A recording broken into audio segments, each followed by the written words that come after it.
오늘 우리에게 주시는 하나님의 말씀은 신약성경 요한복음 11장 39절부터 44절까지 말씀입니다. 신약성경 167쪽입니다. 신약성경 167쪽 요한복음 11장 39절부터 44절까지 말씀입니다.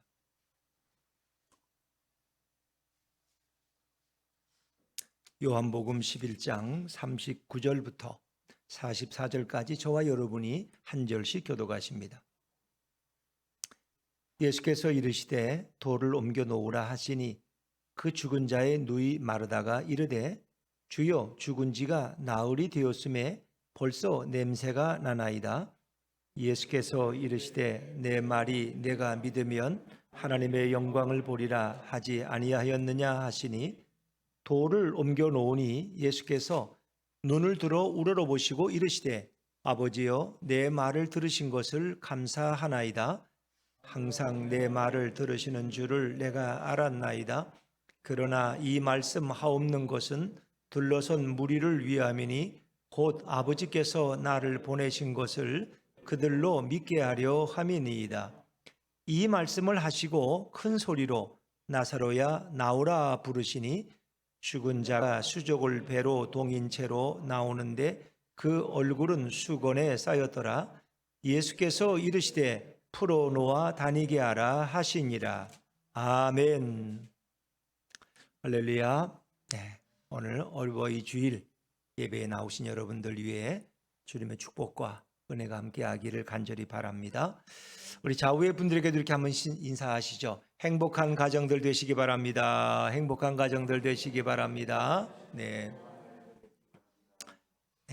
5월은 어린이 주일이 있고 또 어버이 주일이 있는데 오늘은 공교롭게도 어버이 날이고 동시에 또 어버이 주일입니다.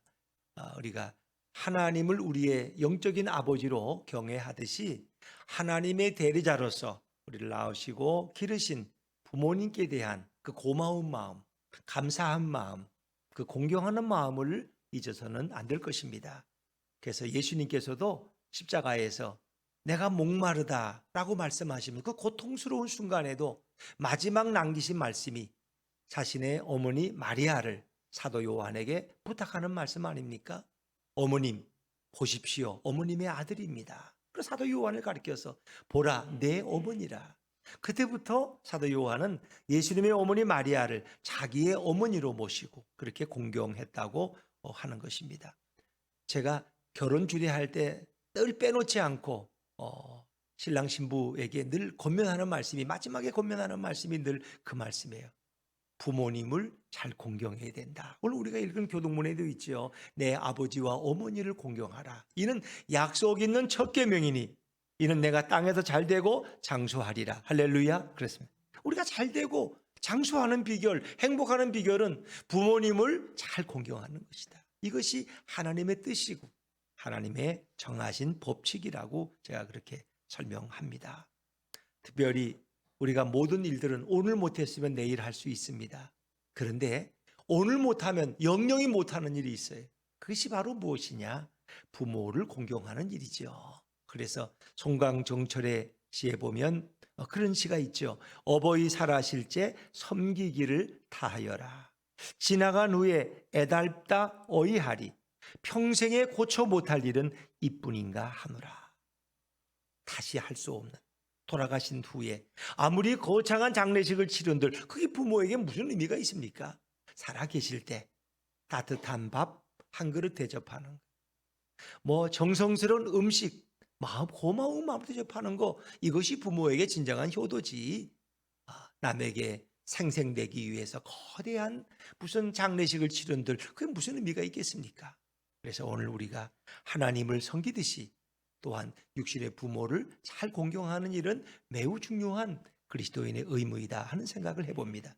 저는 오늘 한 가정의 이야기로 시작된 요한복음 11장 그리고 12장 초반의 말씀을 좀 여러분에게 소개하려고 합니다. 제가 이제 이것을 프리젠테이션이라고 그러는데 제가 지금 공부하고 있는 워드 바이 하트 학교에서 늘 이렇게 교우들에게 한 주간 배운 말씀을 선포하도록 해서 제가 오늘도 이 말씀을 나누고 또 그 말씀 중심으로 여러분과 은혜를 나누기를 원합니다. 네.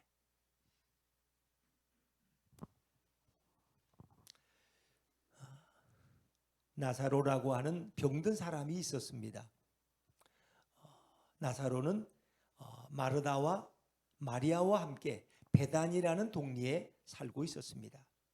그리고 그의 동생 마리아는 일찍이 예수님의 발에 자신의 향유를 붓고 자신의 머리털로 그 발을 씻겨드렸던 바로 그 여인입니다. 자, 그런데 이 가정에 이제 어려움이 닥쳐왔어요. 마르다와 마리아의 오빠 나사로가 병이 들게 되었습니다. 마르다와 마리아는 예수님께 사람을 보내서 이 소식을 전했습니다. 주님, 주님이 사랑하시는 이가 병들었습니다. 예수께서는 이 소식을 접하시고 이렇게 말씀하십니다. 이 병은 죽을 병이 아니라 하나님의 영광을 위한 것이다. 이 병으로 말미암아 하나님의 아들이 영광을 얻을 것이다 라고 말씀하십니다. 예수님께서는 특별히 마르다와 마리아 그리고 나사로를 무척이나 사랑하셨습니다. 하지만 예수님께서는 나사로가 병들었다는 소식을 듣고도 지금 계시는 곳에 이틀이나 더 머무르셨습니다. 이틀이 지난 후에 주님은 말씀하십니다. 얘들아, 유대 땅으로 다시 가자라고 말씀하십니다.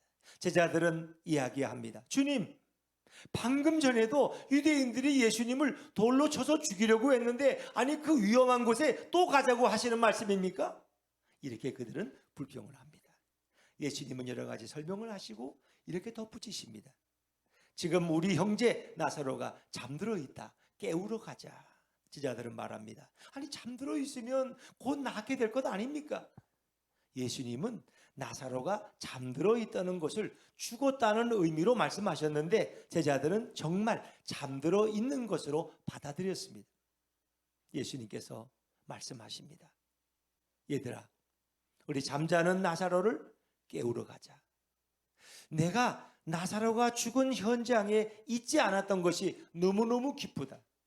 이것은 바로 너희로 하여금 하나님께서 나를 보내셨음을 믿게 하려 함이다 라고 말씀하십니다. 그때 쌍둥이 디두모라고 불리는 도마가 말합니다. 우리가 주님과 함께 죽으러 가자 라고 말했죠. 예수님께서는 베다니로 오셨는데 그 베다니는 나사로가 살던 곳입니다. 그리고 나사로는 죽은 지 나흘이 지나서 이미 무덤에 장사되었습니다. 베단이라는 동네는 예루살렘에서 약 3km, 우리 생각으로는 한 5리 정도 되는 멀지 않은 거리에 있었습니다. 많은 유대인들이 오빠 나사로를 잃어버린 마르다와 마리아를 위로하기 위해서 두 자매에게 와 있었습니다.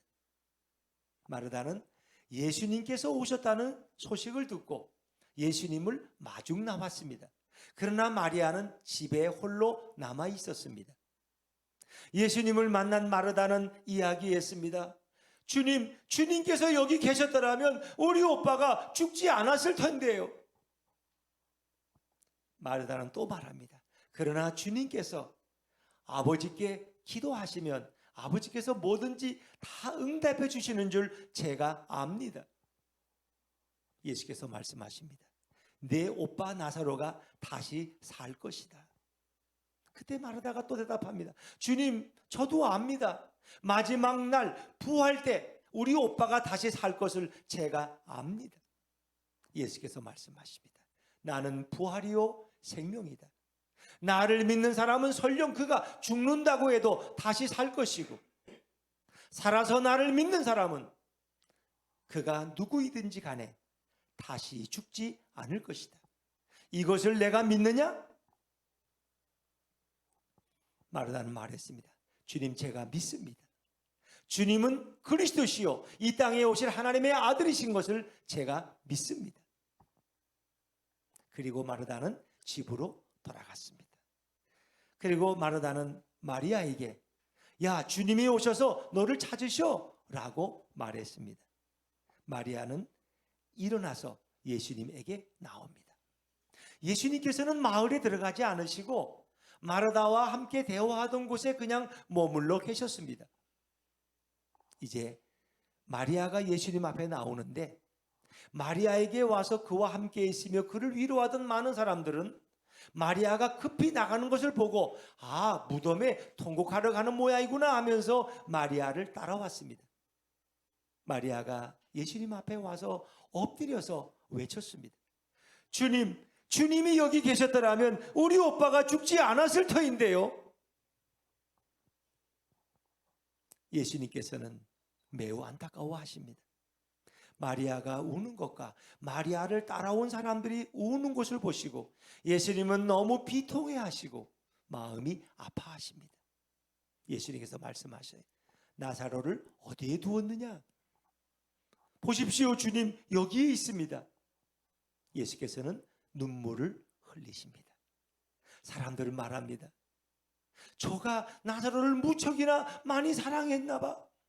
또 어떤 이들은 이렇게 말합니다. 아니, 소경의 눈을 뜨게 한 사람이 어떻게 죽은 나사로를 살릴 수 없었단 말이야? 라면서 비웃기도 했습니다. 예수께서는 무덤 앞에 오셨습니다. 무덤 입구는 커다란 돌로 막혀있는 동굴이었습니다. 사람들을 향해서 돌을 옮겨 놓아라 라고 말씀하셨어요. 그랬더니 마르다가 말합니다. 주님, 안 됩니다. 벌써 죽어서 장사 지는 지 나흘이나 되어서 냄새가 코를 찌릅니다. 예수께서 말씀하십니다. 내가 믿으면 하나님의 영광을 볼 것이다. 그리고 예수님께서는 하늘을 우러러 기도하십니다. 아버지여, 제 말을 들어주셨음을 감사합니다.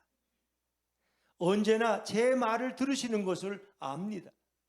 제가 이 말을 하는 것은 바로 저들로 하여금 제가 아버지께로부터 왔음을 알게 하려 함입니다. 예수님은 기도를 마치셨습니다.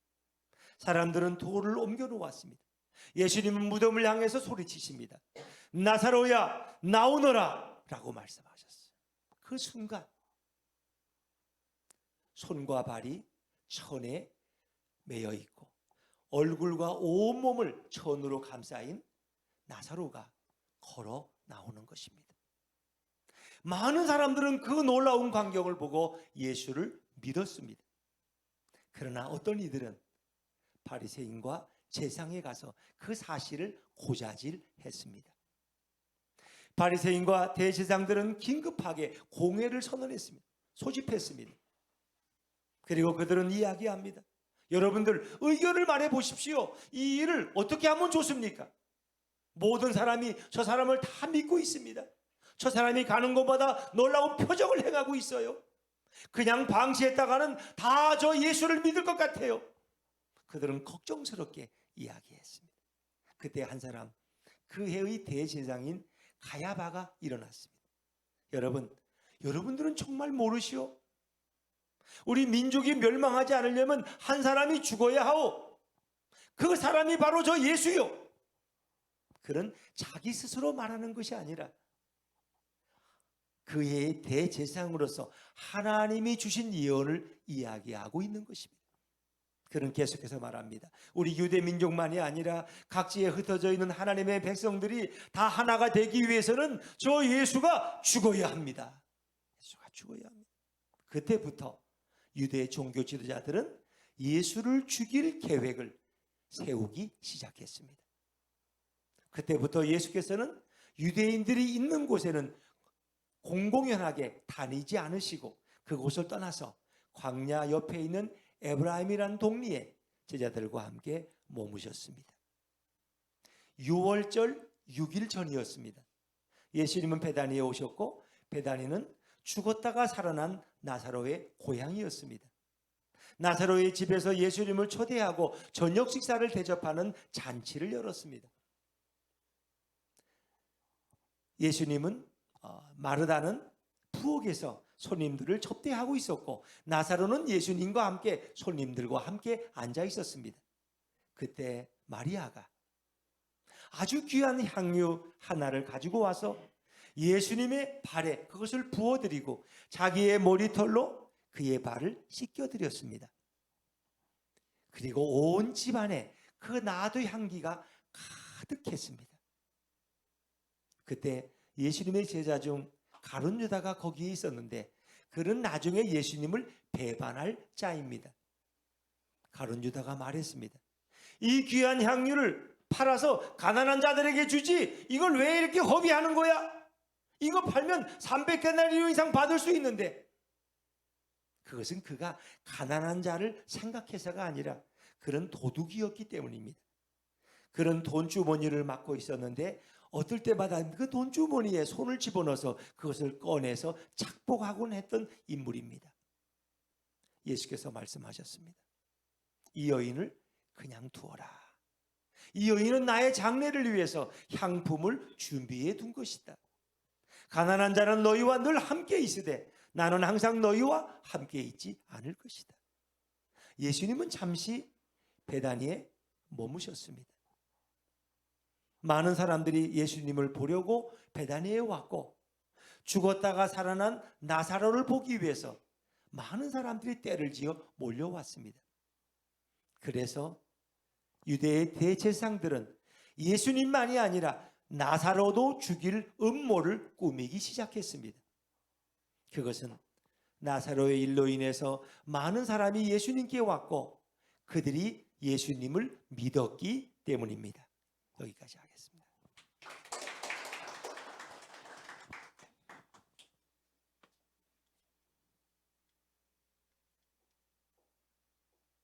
오늘 요한복음 11장의 이야기는 한 가정의 이야기로 시작되지 않습니까? 마르다, 마리아, 그리고 오빠 나사로. 근데 나사로가 아마 그 가정을 거의 책임진 가장의 역할을 했던 것 같아요. 근데 나사로가 병들으니까 온 가정에 위기가 온 거예요. 더더욱 나사로가 죽음으로써 이 가정은 큰 고통을 당하게 되고 그리고 엄청난 아픔을 겪게 되는 것이죠. 특별히 이 나사로, 마르다, 마리아의 가정에는 아마 부모님이 세상을 일찍 떠났던 것 같아요. 그러니까 부모님이 계시다가 그분들이 떠나고 나서 거의 마르다, 마리아 자매는 오빠를 의지해서 살아왔던 것 같아요. 이 본문을 이렇게 연구할 때 부모님의 자리가 정말 얼마나 큰가를 생각해. 나사로가 혹시 죽어도 부모님이 살아 계시면 뭐 그렇게 좀 슬픔이 덜할 텐데 부모처럼 나사로를 의지하던 자매에게는 그것은 큰 고통이었을 거예요. 이 본문을 연구하면서 강사분께서 그런 질문을 했어요. 여러분, 이 나사로, 마르다, 마리아의 가정은 생활 형편이 지금으로 보면은 어느 정도 됐을 것 같습니까? 가난했을까요? 아니면 중산층쯤 됐을까요? 아니면 부유했을까요? 혹시 여러분 생각해 본 적이 있으세요? 한 분이 그래요. 원래 그 베다니가 예루살렘에서 한 오리 거리, 한 3km니까 뭐 걸으면 한 30분 되는 거리 아닙니까? 그러니까 예수님이 종종 오셨는데 그게 원래 예루살렘에서 나병 환자들이 생기면 베다니로 와서 거기 지냈다는 거예요, 거기가. 그래서 문둥이 시몬이 이 베다니 사람이고 그러니까 그들은 출신이 문둥이 출신이니까 아마 가난했을 것이다. 뭐 이런 의견도 있었어요. 그런데 많은 사람들의 의견은 그렇지 않았습니다. 아마 나사로의 가정은 굉장히 부유했을 것이다. 부모님들이 얼마나 재력을 가지고 있었고 그 사람들에게 인심도 얻었고 늘 나누고 베풀고 잔치하기를 좋아했던 가정이다. 부모님도 들어가시니까 아마 나사로가 그 기업을 이어받았을 것이고 그래도 꽤나 괜찮았기 때문에 예수님이 늘 그 집에 와서 머물렀다는 거예요. 그러니까 베다니와 예루살렘이 가까운 거리니까 예수님이 어디 올라가실 땐 베다니에 걸쳐서 저녁을 드시고 점심을 드시고 또 예루살렘에 가서 말씀 전하시고 돌아오셔서 또 베다니 나사로의 집에서 또 숙식을 하시고 주무시고 아침에 또 예루살렘으로 또 올라가시고 주로 이렇게 하셨다는 거예요.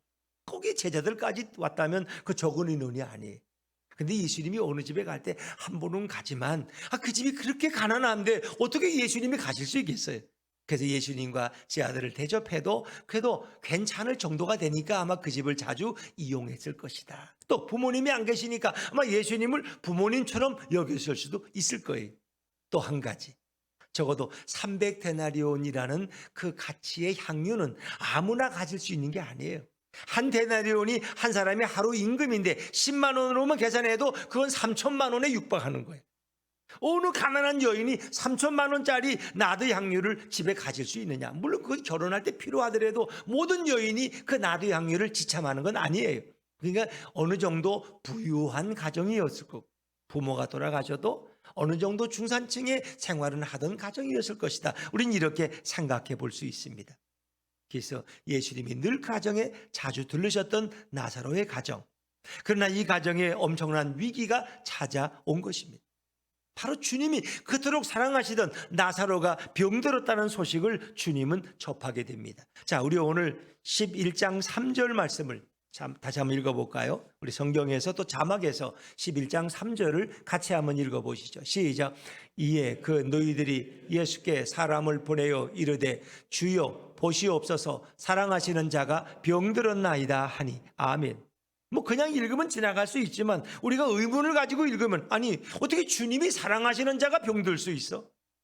예수님이 사랑하는 자라면 더 건강해야 되고 더 잘 돼야 되고 더 축복을 받아야 되는데 어떻게 사랑하는 자가 병들 수 있어? 이런 질문을 하게 됩니다. 그럼 뭐예요? 사랑하는 자도 병들 수 있다는 것입니다. 사랑하는 자에게도 시련이 찾아올 수 있다는 것입니다. 자, 그러면 혹시 마르다, 나사로, 마리아가 혼자 예수님을 짝사랑한 거 아니야? 아닙니다. 예수님도 그 가정을 무척이나 사랑하셨고 그들도 예수님을 사랑했어요. 자, 우리 5절 말씀으로 건너뛰어서 11장 5절을 또 한번 읽어볼까요? 5절입니다. 시작.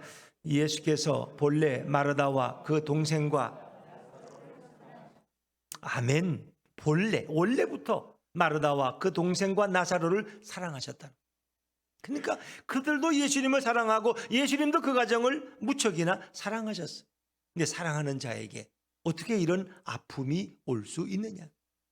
사랑하는 자가 어떻게 병들 수 있느냐? 병들 수 있다는 것입니다. 더더욱 더 놀라운 것은 예수님의 태도입니다. 그런 정갈이 왔을 때 예수님이 모든 일을 다 중단하고, 그래 내가 나사로에게 가서 고쳐줘야지 이래 가시는 것이 아니라 예수님은 이틀이나 더 머무르셨다. 그 위급한 소식을 듣고도 어떻게 예수님은 남의 일처럼 여기실 수 있을까? 더구나 그분의 대답은 더 놀라운 거예요. 자, 우리 오늘 성경 4절 말씀을 다시 읽어보면 11장 4절입니다. 11장 4절 시작. 예수께서 들으시고 이르시되 이 병은 죽을 병이 아니라 하나님의 영광을 위함이요 하나님의 아들이 이로 말미암아 영광을 받게 하려 함이라 하시더라. 아멘. 이것은 하나님의 영광을 위한 병이다.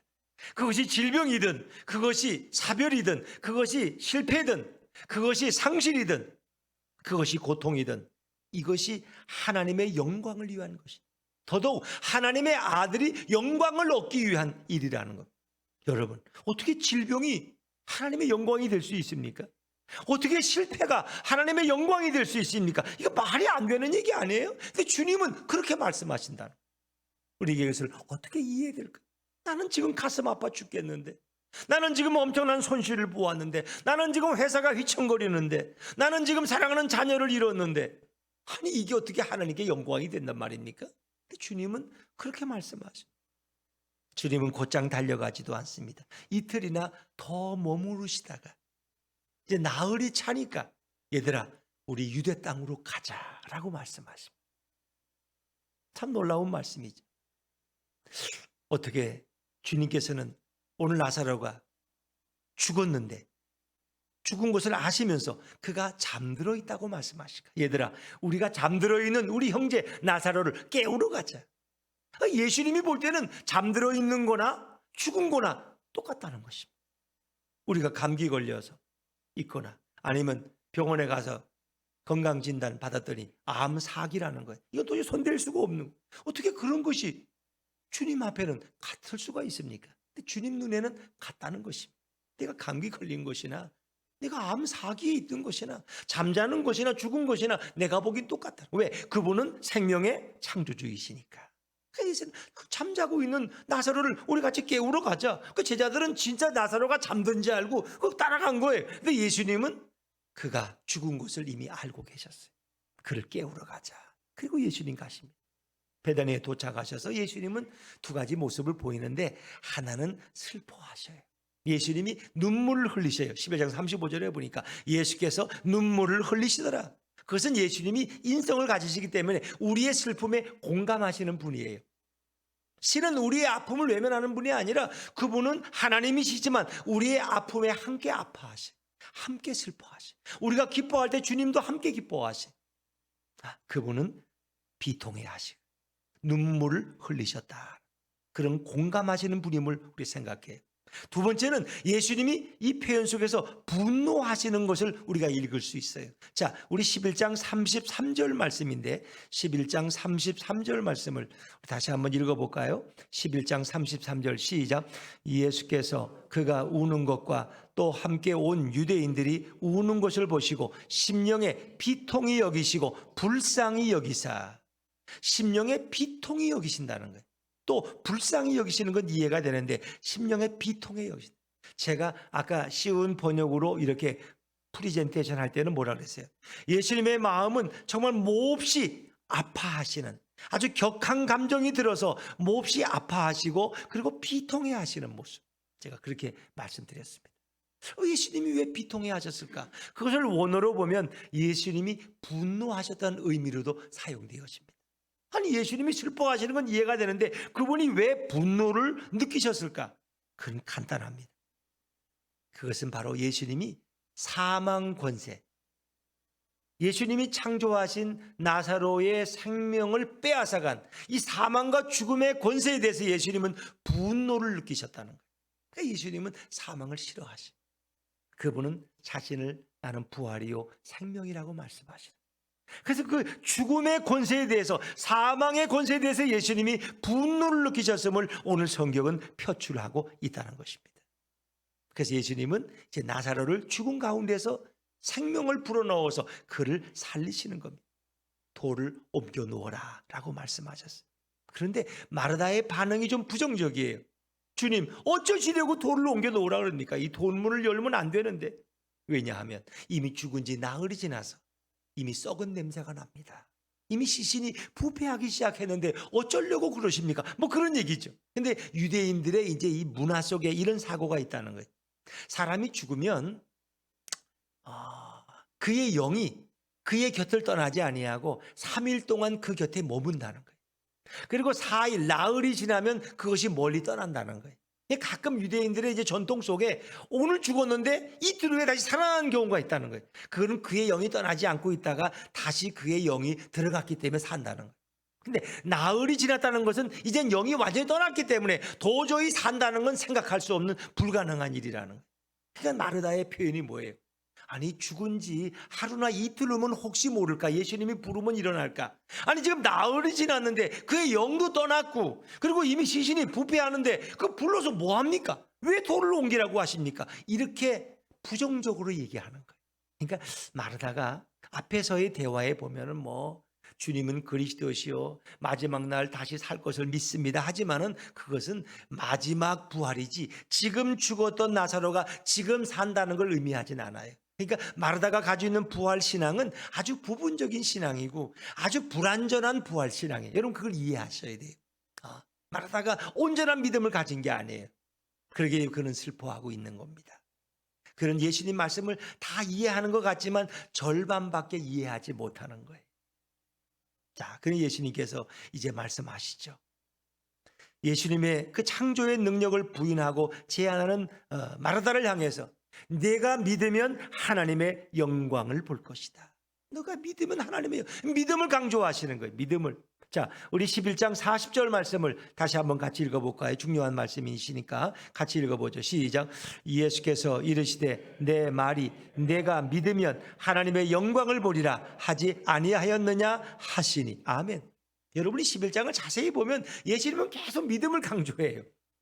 내가 나사로가 죽은 곳에 내가 함께 있지 않았던 것이 기쁘다. 왜? 이것은 너희로 하여금 믿게 하기 위해서. 믿게 하기 위해서. 예수님은 계속 믿음 주시기를 원하십니다. 그리고 돌을 사람들이 옮겨 놓으니까 예수님이 기도하시죠. 아버지, 내 말을 들으신 것을 감사하나이다. 언제든지 내 말을 들으시는 것을 제가 압니다. 그리고 또 예수님께서 기도해요.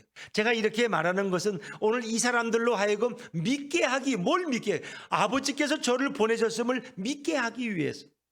예수님은 믿음 없는 그들을 향해서 이 나사로의 사건을 통해서 믿음을 주시기를 원하신 거예요. 계속 믿게 하기 위함. 너가 믿으면 하나님의 영광을 볼 것이다.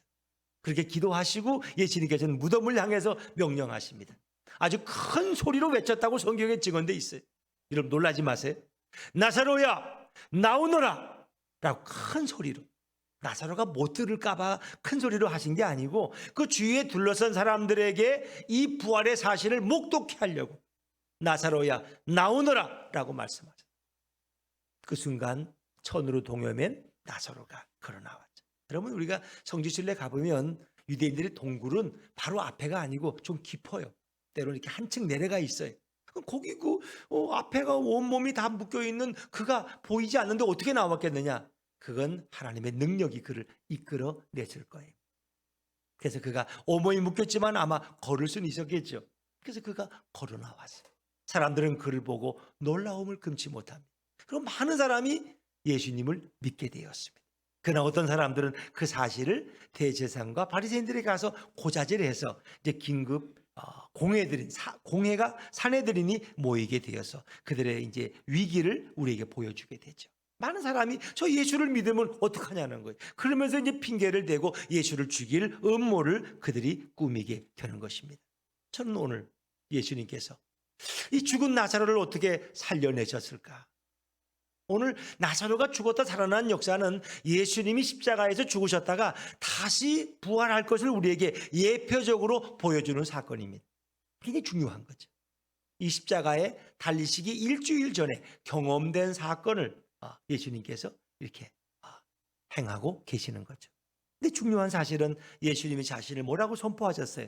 나는 부활이요 생명이라는 거예요. 자, 우리 25절, 26절 말씀인데 11장 25절, 26절을 다시 한번 자막에서 같이 한번 읽으실까요? 시작. 예수께서 이르시되 나는 부활이요 생명이니 나를 믿는 자는 죽어도 살겠고 무릇 살아서 나를 믿는 자는 이것을 내가 믿느냐. 아멘.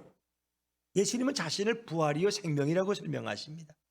사실 예수님 자신이 부활이고 예수님 자신이 생명이십니다. 이 생명이란 말은 헬라어로 조에라고 하는데 이것은 이제 목숨을 말하는 푸시케라는 말과는 다른 말입니다. 이것은 예수님이 그 생명의 근원이 되심을 우리에게 보여주기 위한 말입니다. 그래서 부활의 사건이 있는 곳에 늘 이 조의 생명의 역사가 늘 동반되게 됩니다. 예수님 자신을 부활로 설명하고 생명으로 설명합니다. 그러니까 부활이 일어나기 위해서는 생명이 있어야 됩니다. 예수님의 생명, 아들의 생명이 있는 곳에 부활의 역사가 일어나는 거예요. 그래서 우리가 요한일서에 보면 아들이 있는 자에게는 생명이 있고 아들이 없는 자에게는 생명이 없다. 이게 조예예요. 이건 예수님만이 주실 수 있는 생명입니다. 이 생명은 예수를 믿는 자들에게 부어지는 특별한 생명의 원천을 이야기하는 거예요. 그래서 부활은 이 생명을 통해서 일어나게 된다. 이 생명이 얼마나 존귀한 거냐. 이 생명은 누가 뺏어갈 수 없어요. 순교를 당해도 이 생명은 누가 앗아갈 수 없는 거예요. 예수님이 주신 생명은 마귀도 뺏어갈 수 없어요.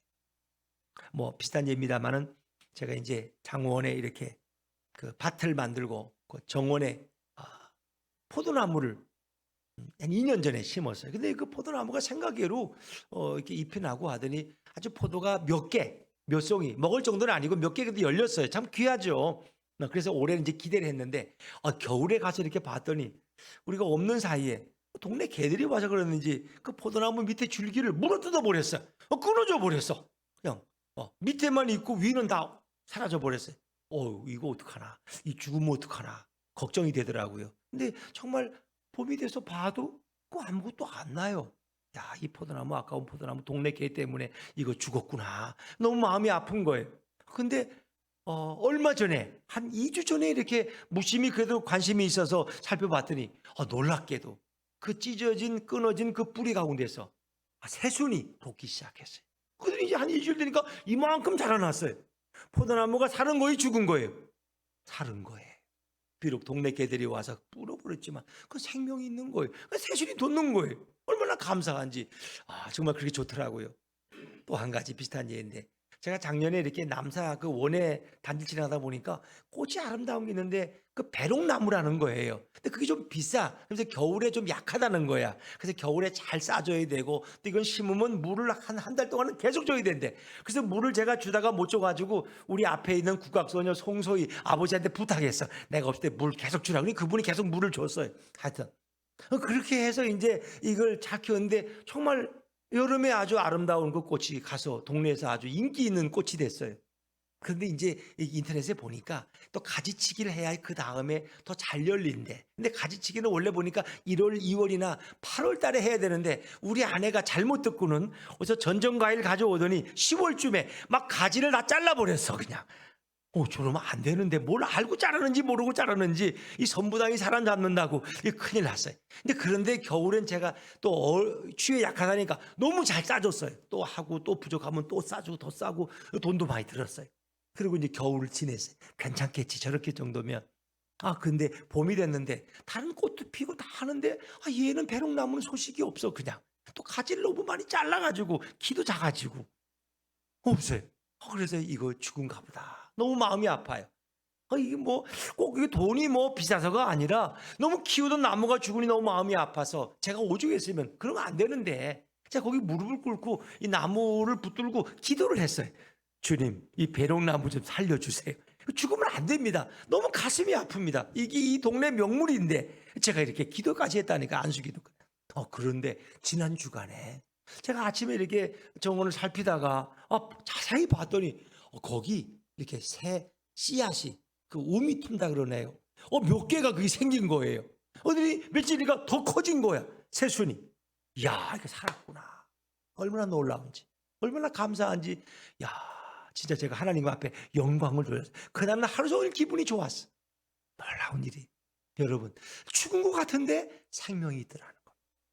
그래서 오죽했으면 뭐 1000년 동안 역사가 가진 미라를 이렇게 사람들이 발견해가지고 뜯어 보니까 거기 미랄 하나가 옆에 있는데 그 미랄을 심었더니 1000년 된 미랄에서 새로운 싹이 발화했다는 얘기 아닙니까? 생명이 있으면 이런 거예요. 예수님의 생명이 한번 들어가면 그 생명은 영원히 없어지지 않는다는 겁니다. 사람들은 물론 식량 가게 가서 뭐 양식 씨앗 가게 가서 씨앗을 샀는데 뭐 값이 괜찮겠지 했는데 그게 싹이 안 날 수는 있어요. 왜? 뭐 삶았던 걸 내놓으면 그건 생명이 없죠. 생명이란 이런 거예요. 모든 대자연이 죽은 것 같지만 봄이 되면 새로운 생명이 움터나오잖아요. 그것이 바로 예수님의 생명입니다.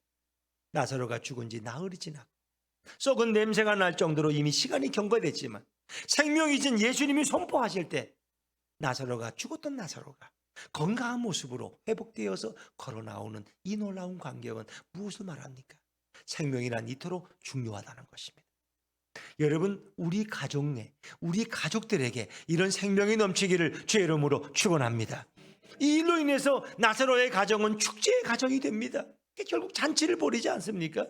예수님을 초대하고 손님들을 초대해서 그 기쁨을 함께 나누는데 그 기쁨 때문에 마리아가 결국 자기 향유 300대 내려놓게 되는 향유를 깨뜨려서 예수님의 발에 부어드리는 이런 일을 행하잖아요. 그렇습니다. 주님이 우리에게 이 생명 주신 것이 얼마나 감사한지 몰라요. 내가 예수님을 믿고 예수님의 생명이 내 안에 있다는 것은 세상의 어떤 것과도 비교할 수 없는 거예요. 우리의 기도의 제목이 있다면 주님, 우리 가정의 가족들이 다 예수님의 생명으로 충만하게 하여 주시옵소서. 그 예수님의 생명이 있다면 뭐 다른 것이 중요하겠습니까? 좀 돈은 벌고 못 벌고 사업이 잘 되고 못 되고 진급을 하고 안 하고 그게 뭐가 중요하겠습니까? 좀 빨리 죽고 오래 살고 그게 뭐가 중요하겠습니까? 영원한 생명이신 주님이 내 안에 있다면 예수님의 생명은 세상이 빼앗을 수 없는 것이고 주님의 부르심에 그 생명은 다시 일어날 것이기 때문에. 그래서 결국 이 나사로의 병든 사건 또 그의 죽음의 사건을 통해서 많은 사람이 예수님을 믿게 되었고 그 믿는 정도가 대제사장들이 놀라서 회의를 소집할 정도로 그것은 충격적인 사건이었다는.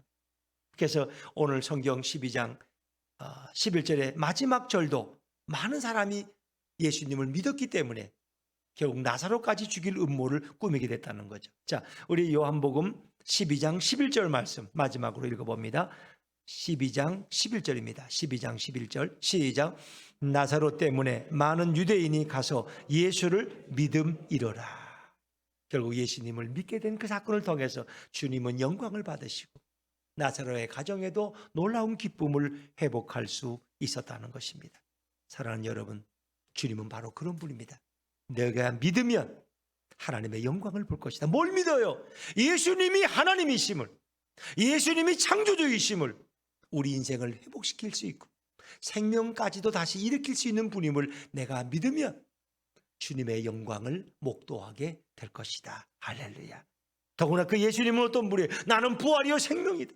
나를 믿는 사람은 그가 설령 죽는다고 해도 그는 다시 살 것이고, 살아서 나를 믿는 사람은 그가 누구이든지 간에 다시 살 것이다. 죽지 않을 것이다. 이것이 주님의 말씀입니다. 오늘도 5월에 우리의 가정이 예수님의 생명으로 충만한 가정 되도록 함께 기도하시고 함께 이 기쁨을 나누시는 저와 여러분 되시기를 주의 이름으로 축원합니다.